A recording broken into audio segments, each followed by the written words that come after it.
Hello, it's Cameron, and today we're going to be cooking cookies.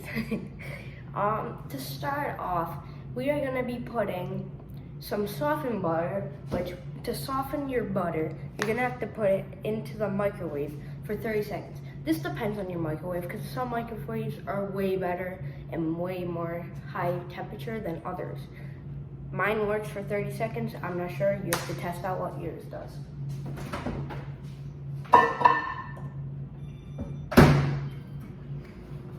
As that is softening, we have to add sugar, brown sugar, and vanilla extract, which when we add vanilla, be very careful or let a parent do this part because it can get expensive.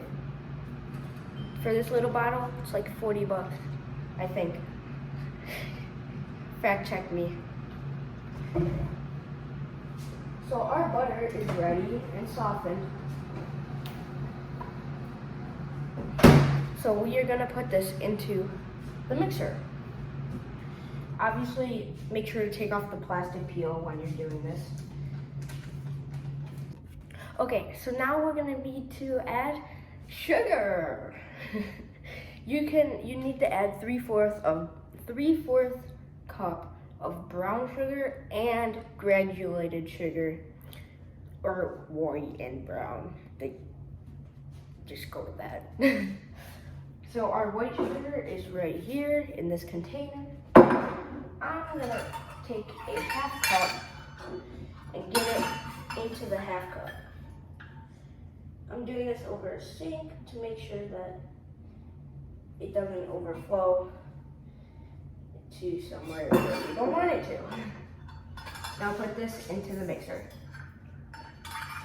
Now with your 4th cup, you're gonna want to do the exact same thing. Make sure to be careful with your container as they can be a little bit heavy. And into the mixer. So you want to do this exact process just with brown sugar. So now we got into the sugar. But one more thing that we need to do, vanilla. Again, be careful with this or have a parent do it for you, because this can be a very expensive mistake if you mess it up. You will need, though, 1 teaspoon of vanilla. That's what this is. Teaspoons are acronymed in TSP instead. TBS is tablespoons, and teaspoons is TSP. So make sure you do the TSP. Be very careful and do this over the mixer, and boom, into it. Now, we're gonna start having it, we're gonna bring it down. And start mixing. Now, as that is mixing, we have to put flour, baking soda, and salt in a small bowl. If you use salted butter, don't put salt into the bowl. Just do flour and baking soda. If you did not use salted butter, then put salt into the bowl. So, my flour right here, you need 2 1/4 cup of flour. So you need 2 of these and a 4th cup, which is the smallest one. Okay, so this is what my flour looks like so far. This is what the flour looks like. So then you're gonna need to add 1 teaspoon of baking soda. 1 teaspoon. Tablespoons, especially with baking soda, can really mess it up, as baking soda helps with a chemical reaction. We'll talk about that in a different episode.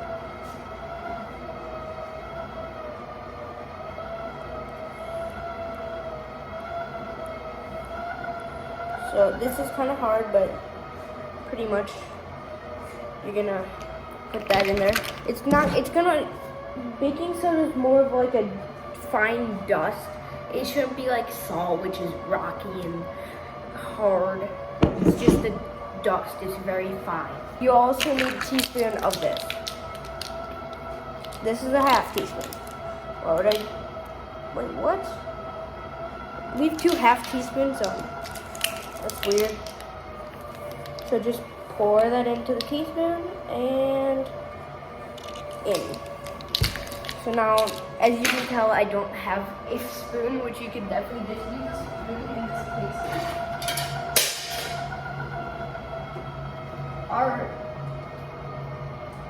I'm going to stop this for a second to see how it is working. So, yeah, it still needs to beat a bit more, but it looks like this so far. It's very, just like, I don't know, it's like sticky, but tastes good. It does taste good. It's very sugary though. But it does need a couple more minutes, so let that mix. So as we're having that mix, we also have to mix our batter. As this is what we're gonna be putting into there very, very soon. After our eggs, our 2 eggs, which is gonna be going in just a second. Now, you need eggs. So, I'm gonna go do that in 3, 2, 1, and I'm back with 2 eggs. You only need 1 of these for the second. Oh, don't move. I've already broke 2 already.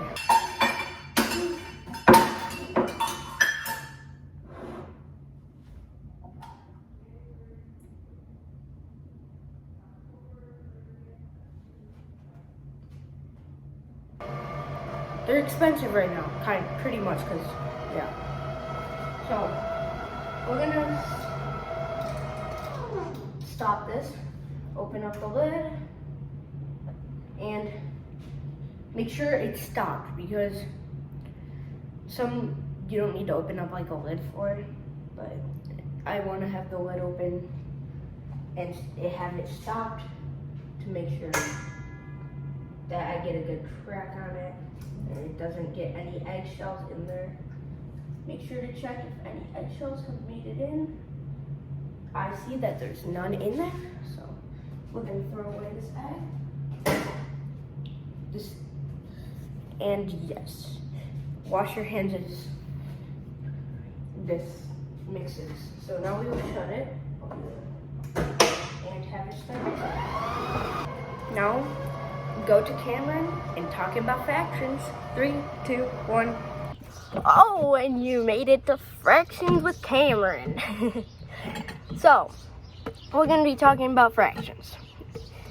If you have 2 balls, basketballs, and one of them is gone now, your whole is still 2. You had 2, but one of them is gone. So your fraction is 1 to 2. The whole is on the bottom and the part is on the top. So that's 1/2.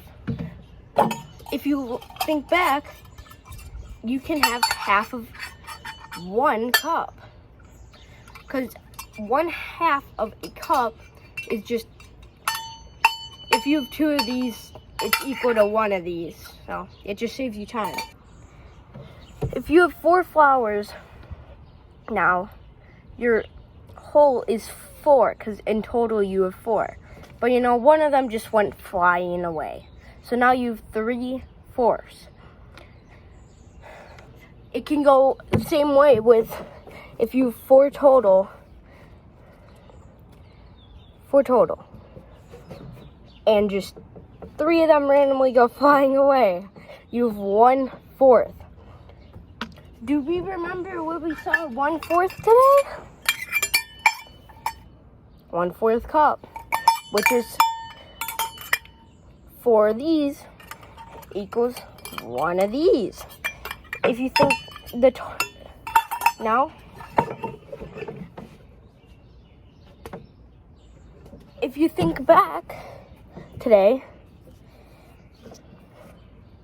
when today did we have 3 flowers and then 2 of them just went missing and we had 1/3? Oh, isn't that crazy? It's also in measurements. 3 of these is equal to 1 cup. Now, if you look, 1/2. On the bottom, it says it's a 2. And 2 times 1/2 equals 1 cup. Same thing goes for 1/4. If you do 4 times 1/4, it equals to 1 cup.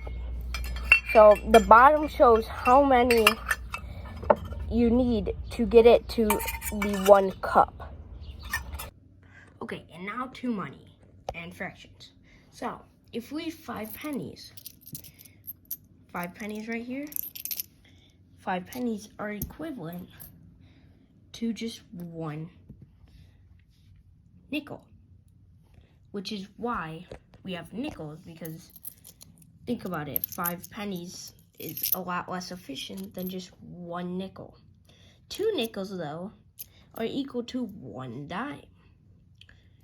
Now, why would you have 2 nickels when you could just have 1 dime? 2 dimes and 1 nickel are equal to 1/4, which a quarter to $1. A quarter is a quarter to $1. So now 4 quarters is equivalent to $1. Okay, so now let's think about this in fractions form. So if you have 5 pennies and you need 100 pennies to get to $1, it's 5 over 100, because there's a total of 100 and you have 5. So that would be 5 over 100, which is the same as 1 over 20, because, yeah. Now, with nickels, this is 5 each, 5 cents each, and you need to get 100.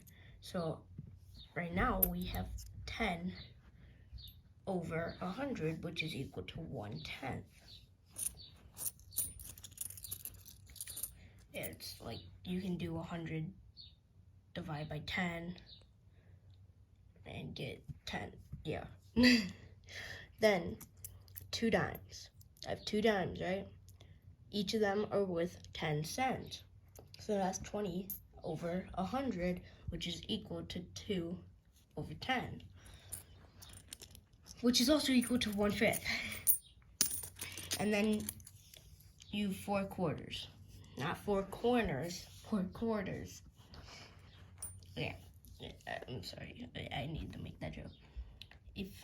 Now this is equal to $1, so that's 100 over 100, because you got $1 right here. So that's how fractions work in money. Okay, so after a good mix, you want to add in the other egg. Crack it open, check for eggshells, and I see no eggshells. Don't get fooled, you'll see some white stuff, but you'll know if it's an eggshell. Eggshells look like this. They're hard and cracked like this. This was not in there, I promise. Anyway, now let it mix thoroughly. Okay, so right now they may not look the most appetizing. I can tell you mine definitely does not. But that's why we got the flour mixture to turn this into solid again. Because right now they kind of look like it's a liquid. It's definitely not good looking. But this is one of those cases where you have to kind of just trust the process. We've got it. Trust us.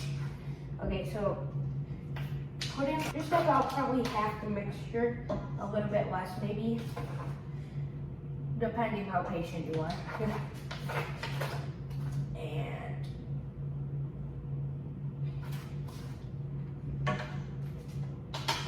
then we're gonna have to let it mix. And we'll have to come back and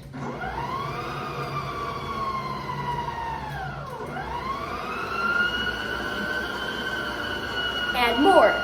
But while we're waiting, we are gonna grease our pans. So today I'm gonna be showing you 2 ways you can do this. You can either make one, I like to call it like a brownie cookie, which will be in this small, like this square pan, about half a foot on each, 6 inches on each side. So you just want to spray it on, and this will keep it from sticking to the pan.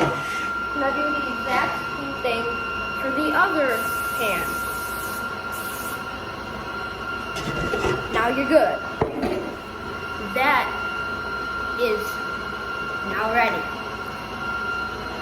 Keep on letting that mix, and we will be back in about 5 seconds.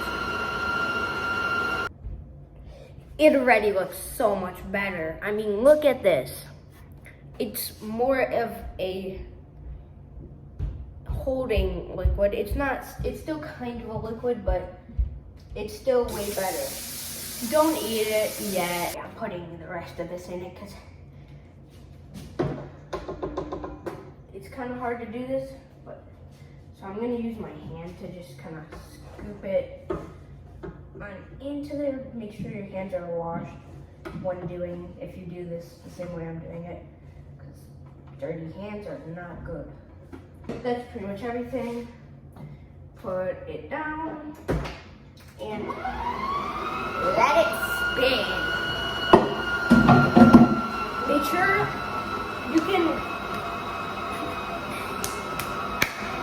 you can wash your stuff as you are doing this to make sure you don't have to wash it all later. And it's just a better use of your time. Obviously, it's boring to watch washing dishes, but gotta do it. So let's get washing. Okay, so now let's add in chocolate chips, because chocolate chip cookies are never done without chocolate chip cookies. Okay, so you can use sesame. Okay, so now for chocolate chips, you can use sesame sweet or milk. I like sesame sweet, but we don't got much left with it, so we're gonna have to use milk chocolate and compromise.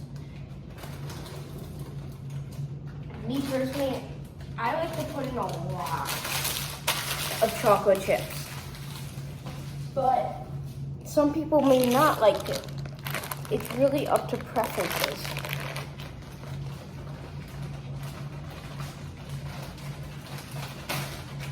That's a lot.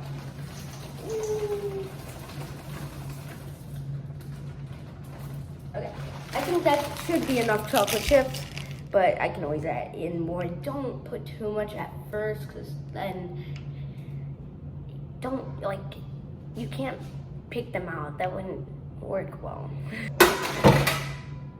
That's enough. So now, we're gonna take out this sheet, which is where we're gonna put real cookies, just full on.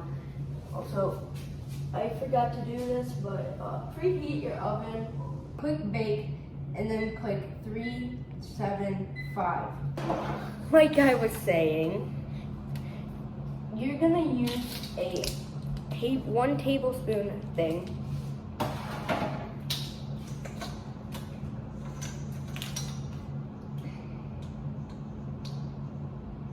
And then just plop it into. This just make sure it's to measure that 1 tablespoon. It'll make the cookie the best it can be. But if you have a lot of chocolate chips, you might want to do a little bit more. I actually like to do a bit more than 1 tablespoon, so. But it doesn't really affect it too much. It'll just affect the size of the cookie. So I'm just gonna do 3 cookies because this needs a lot more dough, so in this case scenario, I'm gonna use this for most of the dough. You're gonna wanna take off this, put it down like that, and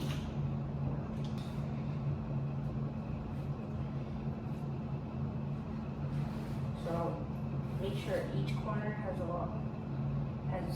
a good amount of dough, and each edge has dough. It'll fluff up because of the baking soda. Again, make sure your hand, if you're using your hand, make sure you wash your hands before and after. So now, okay, so I definitely put it into a little bit too long. You can see with this one, but I'm going to use this one for example because I think this one was the best turned out. So this one, the fluffiness inside is kind of insane. It is so fluffy inside. The chocolate just looks so like melty and stuff. It's very hot right now because I just pulled it out of the oven. Okie dokie.